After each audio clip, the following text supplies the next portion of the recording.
بسم اللہ الرحمن الرحیم۔ السلام علیکم۔ کیپٹل ٹاک میں خوش آمدید۔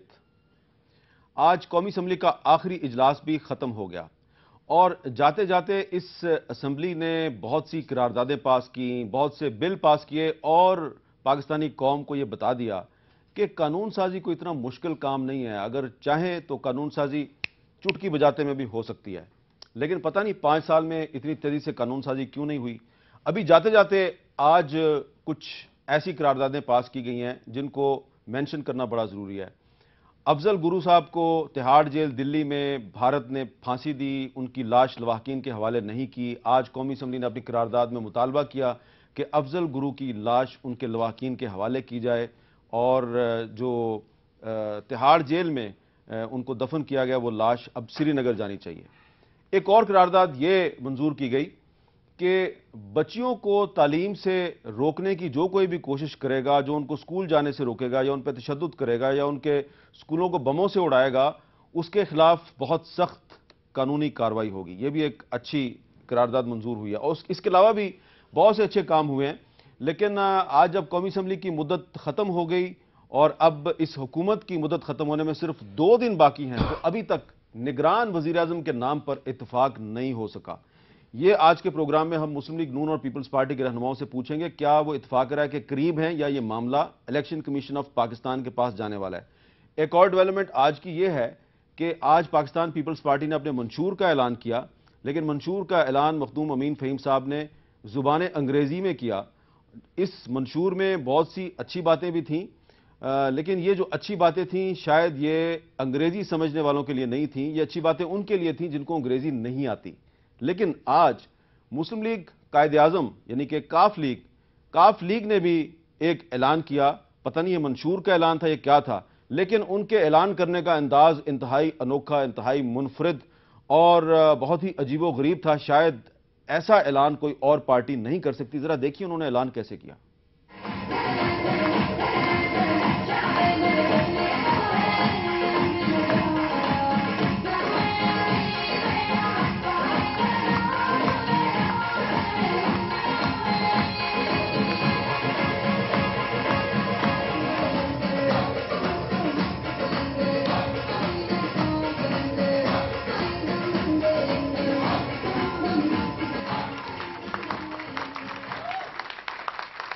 تو آخر میں چوئی شجاعت حسین صاحب نے تالیاں بجا کے داد دی۔ یہ منشور کے اعلان کا ایک انوکھا انداز ہے، لیکن اسی پارٹی کاف لیگ کے ایک ایم این اے اور ایک فیڈرل منسٹر شیخ وقاص اکرم صاحب آج کاف لیگ چھوڑ کر مسلم لیگ نون میں چلے گئے۔ انہوں نے شہباز شریف صاحب کے ساتھ بیٹھ کے پریس کانفرنس کی۔ کہا یہ جا رہا تھا کہ وہ پیپلز پارٹی میں جائیں گے۔ 2 ہفتے قبل جب ہم نے اپنے اس پروگرام میں یہ بات بتائی تھی کہ شیخ وقاص اکرم صاحب جو ہیں وہ مسلم لیگ نون میں جائیں گے تو کسی نے یقین نہیں کیا تھا۔ ذرا سن لیجئے ہم نے کیا کہا تھا۔ میری انفارمیشن کچھ دنوں میں بریکنگ نیوز بن جائے گی، ٹھیک ہے؟ بریکنگ نیوز دے رہا ہوں۔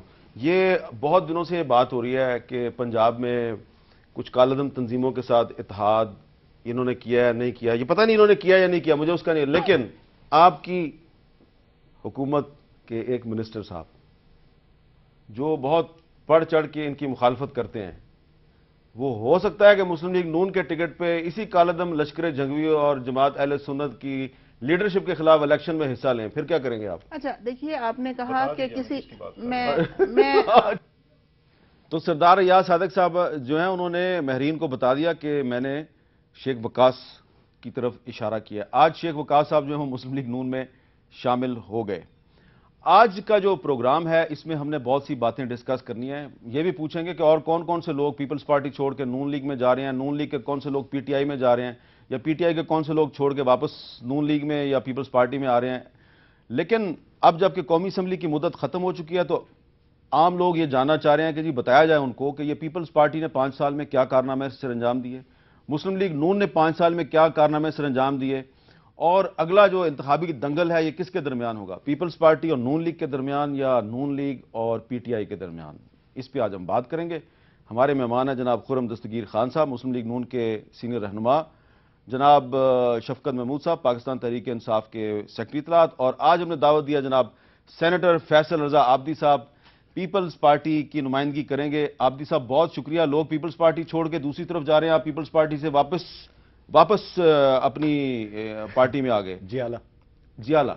کیونکہ کچھ دن پہلے جہانگیر بدر صاحب نے آپ کی رکنیت کو معطل کیا تھا, تو لوگ پیپلز پارٹی چھوڑ رہے ہیں, آپ پیپلز پارٹی میں واپس آ رہے ہیں. میں نے اسی لیے استعفیٰ دیا. لیکن آج ہم نے سوچا کہ آپ سے بھی پوچھا جائے کہ آپ کی اب رائے کیا ہے. آپ کا شکریہ. لیکن اگر آپ اجازت دیں تو گفتگو کا آغاز یہاں سے کر لیں. پہلے تو یہ بتائیں خرم دستگیر خان صاحب کہ یہ نگران وزیر اعظم کے نام پر آپ کی پارٹی اور پیپلز پارٹی کے درمیان کوئی اتفاق رائے ہوگا یا نہیں ہوگا, یا یہ معاملہ الیکشن کمیشن کے پاس جائے گا؟ ہماری پوری کوشش ہے کہ یہ معاملہ جو ہے پہلی سٹیج پر ہی وزیر اعظم اور لیڈر آف دی اپوزیشن کے درمیان حل ہو جائے. 2 دن رہ گئے صرف. نہیں ہے یہ ایون کہتے ہیں week is a long time in politics. 2 دن تو بہت زیادہ ہے, بہت وقت بہت زیادہ ہے. شفقت محمود صاحب, چوئی نثار صاحب کے حوالے سے ہم نے سنا ہے کہ تحریک انصاف کو بھی اعتماد میں لیا گیا ہے. تو یہ اب نام سن رہے ہیں ہم عشرت حسین صاحب کا, حفیظ شیخ صاحب کا, کچھ اور بھی نام سن رہے ہیں. تو کیا آپ کو اعتماد میں لیا گیا؟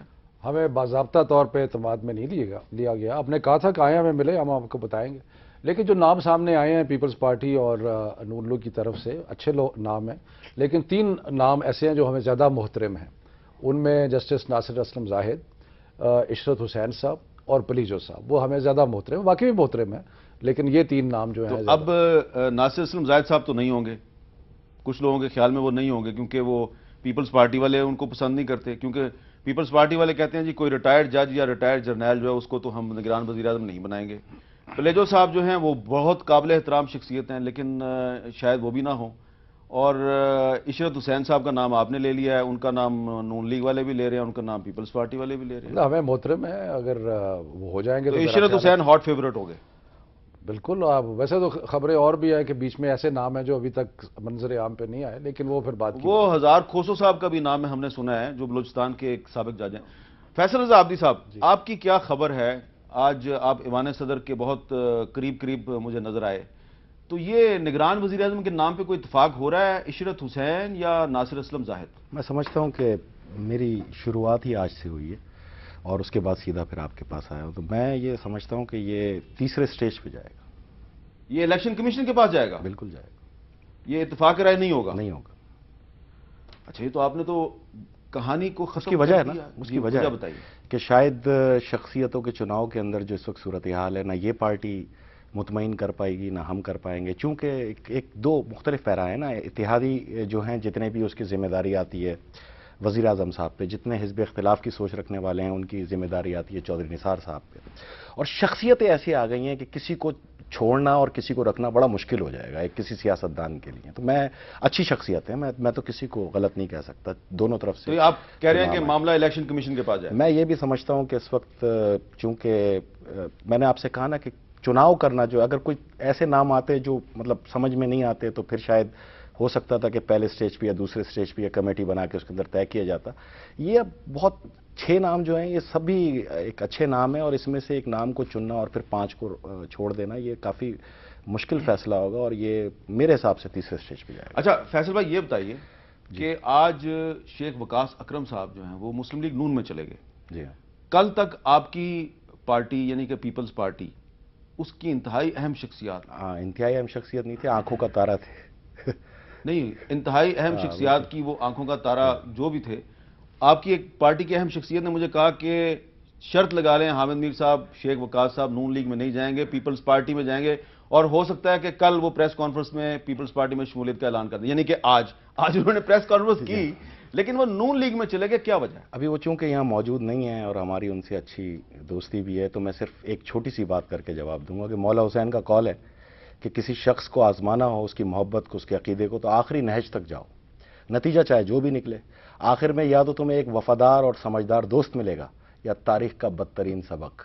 اچھا, تو شیخ وقاص اکرم صاحب ہمارے ساتھ لائن پہ موجود ہیں. السلام علیکم شیخ صاحب. السلام علیکم امیر صاحب. شیخ صاحب, جب ہم نے 2 ہفتے پہلے اشارتاً یہ کہا تھا کہ آپ نون لیگ میں چلے جائیں گے, اس وقت تو میں نے شاید کا لفظ بیچ میں ڈالا تھا, تو پیپلز پارٹی کی انتہائی اہم شخصیات نے مجھے کہا کہ آپ غلط ہیں, بالکل نہیں, شیخ صاحب تو پیپلز پارٹی میں آئیں گے.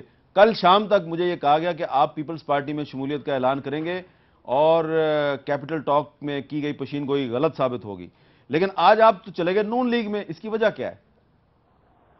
اس کی کوئی وجہ نہیں ہے. میں نے بھی کسی وقت بھی آن ریکارڈ یہ نہیں کہا کہ میں پیپلز پارٹی کو جوائن کروں گا. کوئی کچھ بھی کلیم کر سکتا ہے, ہر کسی کا حق ہے. مگر مجھے یاد پڑتا ہے چند دنوں پہلے آپ کے ہی چینل نے ذرائع سے ایک خبر چلائی کہ شاید میں پیپلز پارٹی میں جا رہا ہوں, اور میں نے آپ کو بھی کال کیا اور کہا کہ یہ غلط ہے. جی آپ نے مجھے اور ایک اور ٹی وی چینل جو ہے اس نے خبر چلائی اور وہاں نے اپنی تردید چلوائی وہاں پہ کہ یہ بات غلط ہے. پیپلز پارٹی میں بہت سے لوگوں سے میری بڑی قربت ہے اور بڑا قریبی تعلق ہے, جس میں فیصل رضا بھی ایک ہے, اور ان کی لیڈرشپ کے ساتھ جو ہے وہ میرا ایک قربت کا رشتہ رہا ہے, احترام کا تعلق رہا ہے. مگر جو پولیٹیکل چوائسز ہیں وہ جو ہے وہ اس کے لیے بہت ساری کنسیڈریشنز ہوتی ہیں جو کرنی پڑتی ہیں, and I think I made the right decision. لیکن شیخ صاحب آپ کو کوئی بھی سیاسی فیصلہ کرنے کا پورا حق ہے, لیکن یہ بتائیے کہ آپ پہلے تو اسی پارٹی مسلم لیگ نون پر الزامات لگایا کرتے تھے کہ اس کے کالعدم تنظیموں کے ساتھ بڑے قریبی رابطے ہیں. رانا ثناءاللہ صاحب کے ساتھ آپ نے میرے ہی ایک پروگرام میں بڑی سخت زبان میں بات بھی کی تھی, تو کیا وہ سارے معاملات ریزالو ہو گئے, آپ کی غلط فہمیاں دور ہو گئیں؟ دیکھیں جی, میں سخت ناقدین میں سے رہا ہوں اور میں تنقید کرتا رہا ہوں اور کھل کے کرتا رہا ہوں اور پورے پاکستان کے سامنے کرتا رہا ہوں. اور وہ جو تحفظات میرے تھے وہ نون کی لیڈرشپ سے ایک ایک کر کے ڈیٹیل میں اسپیسیفکلی یہ جو سیکٹیرین جماعتوں اور کالعدم جماعتوں والا معاملہ ہے وہ ڈسکشن بھی ہوئی ڈیٹیل میں, اور وہ جو میری ریزرویشن تھی ان کو کلیئر کیا گیا, اور کلیئر کرنے کے بعد جو ہے ہم اس نتیجے پہ پہنچے کہ یہ لیک آف کمیونیکیشن تھا, بیکاز کبھی بیٹھے نہیں, کبھی بات نہیں ہوئی, اور جو ہاکس تھے وہ دونوں طرف سے وہ اس قسم کی گفتگو کرتے رہے. بہرحال میں اس کی تفصیل میں نہیں جاؤں گا. ٹھیک ہے, میں یہ کہوں گا کہ میرے جو تحفظات ہیں وہ دور کیے گئے, جس کی بنیاد پہ وی ڈیسائیڈڈ ٹو سٹ ٹوگیدر. بہت بہت شکریہ شیخ وقاص اکرم صاحب.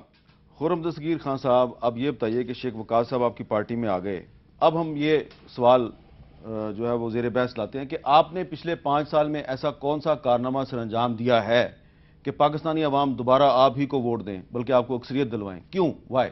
جی اس کی وجہ یہ ہے کہ صوبہ پنجاب میں جس کے عوام نے ہمیں یہ ذمہ داری دی تھی اپنی حکومت کی, وہاں تعلیم میں اور انفراسٹرکچر میں اور ہیلتھ میں اور نئی پالیسیز کے حوالے سے ایک بہت ہی بے مثال کام ہوا ہے, جس میں اگر صرف تعلیم کو لیں, کوئی بڑی بنیادی ذمہ داری اور پاکستان کا اس سے مستقبل وابستہ ہے. اس میں 66 نئے ڈگری کالج بنے ہیں, ہم نے 3000 اسکولوں کو اپ گریڈ کیا ہے, ہم نے 8000 اسکولوں میں جو مسنگ فیسلٹیز تھی, اور وہ میسا میں یہ بڑی چھوٹی چھوٹی چیزیں ہیں کہ کیا لڑکیوں کے اسکولوں میں لیٹرینیں درست ہیں یا نہیں ہیں, کیا ان کی دیواریں چھوٹی تھی ان کو اونچا کیا ہے ان کو حفاظت کا احساس دلانے کے لیے. بہت سارے اسکولوں میں سیوریج کا نظام نہیں تھا, بہت سارے اسکولوں میں فرنیچر نہیں تھا. ہم نے تعلیم میں انویسٹمنٹ کی ہے, ہم نے 80,000 ٹیچر میرٹ پر, اسٹرکٹلی میرٹ پر, جس پہ میاں شہباز شریف نے میرے جیسے ایم این ایز اور ایم پی ایس کو ناراض بھی کیا ہے کہ ہماری سیاسی بنیادوں پر انہوں نے, تو اس میں ہم نے تعلیم میں 5 نئی ویمنز یونیورسٹیز بنائی ہیں, ہم نے جو ہے پنجاب یونیورسٹی کے نئے سب کیمپسز پورے صوبے میں کھولے ہیں. اس کے علاوہ خاص طور پہ جو ایک نیا پاکستان کی تاریخ میں پہلا جو تجربہ کیا گیا ہے وہ ہے پنجاب ایجوکیشن فاؤنڈیشن, کہ ایسی جگہوں پہ خاص طور پہ جنوبی پنجاب میں جہاں سرکاری اسکول قریب نہیں تھے, وہاں 13 لاکھ بچے پرائیویٹ اسکولوں میں حکومت پنجاب کے خرچے پر پڑھ رہے ہیں. اور اس کے علاوہ ان 5 سالوں میں آئی تھنک ایک ہی جو اسٹیٹسٹک ہے, اگر آپ اس کو دیکھ لیں, 2 میں کروں گا, کہ 10 لاکھ بچے آج سے 5 سال پہلے جو اسکول میں نہیں تھے آج وہ اسکول میں ہیں. 1 ملین چلڈرن پنجاب میں جو 5 سال پہلے نہیں تھے اسکول میں, وہ اسکول کے اندر انٹر ہوئے ہیں, اور یہ ڈیفٹ کی ویریفائڈ فگر ہیں, ان کو کسی جگہ بھی آپ چیک کر سکتے ہیں. دوسرا جو اسٹیٹسٹک ہے وہ بھی ویریفائڈ ہے کہ پنجاب میں اس وقت ٹیچرز کی حاضری 90% سے اوپر ہے. اچھا, تو صرف اگر آپ تعلیم پہ پرائمری اسکول, اگر آپ کالجز ڈسکس کرنا چاہتے ہیں وہ ہم ڈسکس کریں گے. میرا خیال ہے تھوڑا تو یہ تمام ایشوز آپ کے کرٹکس کے پاس چلتے ہیں. میں ایک بات کرٹکس سے پہلے کر دوں, میں صرف یہ کہنا چاہتا ہوں کہ یہ آپ کے ناظرین کو معلوم ہونا چاہیے کہ ایچسن کالج بھی پنجاب کے حکومت کے خرچے پر چلتا ہے. کسی نے آج تک اس کے اوپر ایک لفظ نہیں بولا کہ عمرا کے اور پاکستان کے جو طاقتور ترین لوگ ہیں ان کے بچوں کو پنجاب حکومت اس اسکول میں کیوں سبسیڈائز کر رہی ہے. دانش اسکول میں آئندہ سے آپ ایچسن کالج کی سبسڈی وڈرا کریں گے؟ جی ہم وڈرا کریں گے اور دانش اسکول مزید بنائیں گے. چلو جی شفقت محمود صاحب, یہ تو بڑی زبردست پرفارمنس ہے تعلیم کے میدان میں, ووٹ تو انہی کو ملیں گے الیکشن میں, آپ کو تو نہیں ملے گا. میر صاحب بات یہ ہے کہ جو روزمرہ کے مسائل ہیں عوام کے، اگر ان کی نظر سے دیکھا جائے تو میں صرف پوچھنا چاہتا ہوں اپنے بھائی خرم سے کہ کون سا نظام میں تبدیلی کی، کیا تھانوں میں لوگوں کو انصاف مل رہا ہے، کیا پولیس نے بربریت جو ہے وہ ختم کر دی ہے، کیا کرائم ریٹ جو ہے وہ کم ہوا ہے، کیا انہوں نے جو عدم تحفظ کا احساس ہے، کڈنیپنگ فار رینسم، اس میں کوئی کمی کی ہے، کیا سرکاری ہسپتالوں میں لوگوں کو صحت کی فیسلٹیز کو بہتر ملی ہے؟ ہوا تو یہ ہے کہ یہاں پہ دوائیوں کی جعلی دوائیوں کی وجہ سے 100 کی تعداد میں لوگ مارے گئے، اور آپ کے سامنے ہیں وہ ساری چیزیں۔ نرسیں نے اسٹرائک کی، ینگ ڈاکٹرز نے اسٹرائک کی، باقی لوگوں نے اسٹرائک کی۔ اس کے بعد ٹیررزم کے اوپر اگر آپ دیکھیں تو بہت سارے لوگ یہ کہہ رہے ہیں کہ پچھلے 5 سال میں پنجاب حکومت نے ایک سینکچری پرووائڈ کی ہے ان لوگوں کو جو ٹیررسٹ۔ لیکن شفقت صاحب، جو صاحب کوئی ایویڈنس نہیں ہے، یہ بات نو ایویڈنس وٹسوایور، جو صاحب یہ بات بار بار کہتے تھے ہمارے پروگرام کیپٹل ٹاک میں، شیخ وقاص اکرم صاحب، انہوں نے تو نون لیگ میں شمولیت اختیار کر لی ہے۔ انہوں نے کر لی ہے، اگر وہ کہتے تھے تو اب وہ انہوں نے اپنے کسی مفاد کی خاطر کر لی ہے۔ وہ کہہ رہے ہیں میری غلط فہمی دور ہو لیکن گئی۔ اگر آپ کو پتا ہے کہ رانا صاحب جو ہے، انہوں نے رانا ثناء اللہ، ان کے جلوس تو آپ نے دیکھے ایک بینڈ آرگنائزیشن کی تنظیم کے ساتھ، ایک تصویر کی بنیاد پہ اتنا بڑا مفروضہ کھڑا نہ کرے، میری گزارش۔ خرم صاحب میں تو آپ کے نہیں کر رہا تھا، آپ نے وہ ذکر کیا نا بینڈ آرگنائزیشن، نہیں وہ بعد میں کر لیں اپنی باری پہ۔ میں ایک کلپ آپ کو سنوا دوں، چلے دکھا، کلپ ذرا سن لیں جی۔ رانا ثناء اللہ اور شیخ وقاص اکرم صاحب کے درمیان کیا بحث ہوا کرتی تھی۔ اپنے بھائی وقاص اکرم کو یقین دلاتا ہوں کہ میں آن اوتھ یہ کہہ رہا ہوں کہ اس جلسے میں، جس جلسے میں گیا اور انہوں نے ہمارے کینڈیڈیٹ کی حمایت کا اعلان کیا، اس میں ایک بھی نعرہ نہیں لگا جو انہوں نے اچھا ذرا رانا صاحب ذرا شیخ وقاص کی ذرا ایک گزارش سن لیں۔ آپ بالکل ٹھیک کہتے ہیں کہ ان موصوف نے میرے خلاف الیکشن ہارا، مگر وہ نیرو مارجن نہیں تھا، وہ 8,000 ووٹوں کا مارجن تھا۔ میں نہیں سمجھتا انہوں نے کتنے ووٹ لیے تھے۔ ان کے ووٹ تھے 45,000 اور میرے تھے 53,000۔ تو پھر کیا یہ ذرا لوگوں کو رانا صاحب ایک منٹ، اگر مجھے آپ تھوڑا سا ٹائم دے دو۔ جی اور جو آپ نے کہا کہ میں نے ان کے خلاف فائل نہیں کیا، میں ہائی کورٹ تک ان کے خلاف گیا کہ جناب یہ 4تھ شیڈیول میں ہے، یہ الیکشن نہیں لڑ سکتا ہے، اس کو الیکشن کی اجازت نہیں دینی چاہیے۔ آپ کیونکہ سرکاری پروٹوکول میں ان کے ساتھ گئے، پولیس کی گاڑیاں ساتھ تھیں، تو اس کے بعد جو ادھم مچایا اس جماعت نے اگلے دن شہر میں، وہ اگر آپ اپنے ڈی آئی جی یا آئی جی سے پوچھ لیں۔ رانا صاحب جو ہیں وہ ٹی وی پہ آ کے کل کہتے ہیں جی 40,000 ووٹ ہیں ان کے، اب ہم ووٹ چھوڑ دیں، ہم سیاسی لوگ ہیں۔ تو کہنے کا یہ مقصد ہے کہ کل سوات میں اگر پی ایم ایل این یا پیپلز پارٹی یا مسلم لیگ کاف نے ووٹ چاہیے ہوں گے تو پھر مولوی فضل اللہ کے ساتھ جا کے الائنس کر لیں۔ تو شفقت محمود صاحب، اب تو شیخ وقاص صاحب کی غلط فہمیاں دور ہو گئی۔ ہاں، ان کی غلط فہمیاں دور ہوئی ہیں، لیکن قوم کو پتا ہے کہ کیا ہوا۔ شہباز شریف صاحب کا اپنا الیکشن، لدھیانوی صاحب نے ٹی وی پہ آگے کہا ہے کہ مجھے ملے اور مجھے کہا کہ جی اپنا کینڈیڈیٹ وڈرا کر دیں تاکہ وہ ان اپوزڈ ہو جائے۔ سو مقصد یہ ہے کہ اچھا، اس کے علاوہ اگر آپ پبلش فگرز پہ جاتے ہیں، اکنامک گروتھ ریٹ پنجاب کا، یہ پبلشڈ فگرز ہیں، پاکستان کی گروتھ کے مقابلے میں کم ہوا۔ اس کے بعد ان کا جو نیٹ انرولمنٹ ہے، خرم صاحب نے بات کی، ایکچولی نیٹ انرولمنٹ پنجاب میں ہیز ڈکلائنڈ ایجوکیشن کے اندر۔ اس کی ڈاکیومنٹری ایویڈنس ہے آپ کو؟ اگر آپ مجھے کہتے ہیں کہ آج پنجاب گورنمنٹ کی پرفارمنس پہ ہوتا ہے، میں ڈاکیومنٹری ایویڈنس آپ کے ساتھ 700 سکول انہوں نے بند کر دیے۔ مقصد یہ ہے کہ اور مینار بنائے، زور کس پہ تھا؟ مینار بنائے تاکہ لوگ کہ او جی دیکھیں انہوں نے یہ کیا، انہوں نے وہ کیا، سارے پنجاب کا پیسہ اکٹھا کر کے اور اتنے مہنگے پروجیکٹ جو تھے ان پہ لگا دیا۔ تو میرا خیال ہے کہ جہاں کچھ اچھی باتیں بھی ہیں، میں ان کو انکار نہیں کرتا۔ مثلا میٹرو بس سروس اچھی بات ہے، میرے خیال میٹرو بس سروس کا ابھی وہ وقت بتائے گا، سبسڈی اور اس پہ بہت ساری چیزیں اس کو ٹرانسپیرنسی انٹرنیشنل نے کلیئر کر دیا۔ میٹرو بس سروس کو بھی، اجالا اسکیم کو بھی۔ ٹرانسپیرنسی انٹرنیشنل کا تو میں کیا کہوں کہ وہ ایک ایم او یو سائن کرتے، جو اکیوزڈ ہے اس سے ایم او یو سائن کرتے ہیں۔ ٹرانسپیرنسی انٹرنیشنل 2 نمبر ہے۔ نہیں، انہوں نے ایم او یو سائن، ہم نے انہیں انوائٹ کیا ہے۔ 2 باتیں، ایک تو میر صاحب، ایک تو یہ ہے کہ 10 کروڑ روپے سے اوپر جتنے بھی پروجیکٹس پنجاب گورنمنٹ نے کیے ہیں وہ ہم آج مجھے آپ خود نیب کو بتائیں پیپرز دیتے ہیں، کہ اور دوسرا یہ کہ جو- اس کو تو ہم نے خود انوائٹ جس کیا نے- کہ تاکہ تمام شبوں جس کو نے شبہات احتساب اور کرنا جو ہو- نہیں میری گزارش جس نے احتساب کرنا ہو وہ جنہوں نے MOU اعتراض سائن کیا کرتا تھا ان کو موقع دیا گیا ٹرانسپیرنسی انٹرنیشنل نے آپ کے ساتھ MOU سائن کیا کہ وہ نہیں جس کیا؟ نے ہم نے احتساب ان کو کرنا ہے، اس انوائٹ MOU کیا، ہم سائن نے کہا کہ آپ خود یہ کاغذات آپ کے سامنے ٹھیک ہے۔ موجود ہیں، کل کو 29 نیب کانٹریکٹ جو دیے گئے، آپ خود پیپلز چیک کر پارٹی کے لیں، ساتھ آپ- اور آج اور کل میں 2 پیدر پہ ان کی طرف اچھا، میرا خیال ہے رپورٹس آ گئی کہ ٹھیک وہ ہے، clear ہو۔ نیب میرا خیال ہے آگے چلتے ہیں۔ فیصل رضا عابدی صاحب، اب آپ کو سمجھ آ گئی ہے۔ جی ہاں، میں آپ سے سوال میرا یہی ہوگا آپ سے، کیا اصل لڑائی PMLN اور PTI کے درمیان ہوگی؟ پیپلز پارٹی اس لڑائی میں دو سوچ میں ہوگی، یا حامد نہیں صاحب، ہوگی؟ دو سوچ میں ہوگی۔ یہ لڑائی ہوگی اب درود والوں میں اور بارود والوں میں۔ درود والوں میں اور بارود والوں میں تفصیلی بات کریں گے فیصل رضا عابدی صاحب سے ایک وقفے کے بعد۔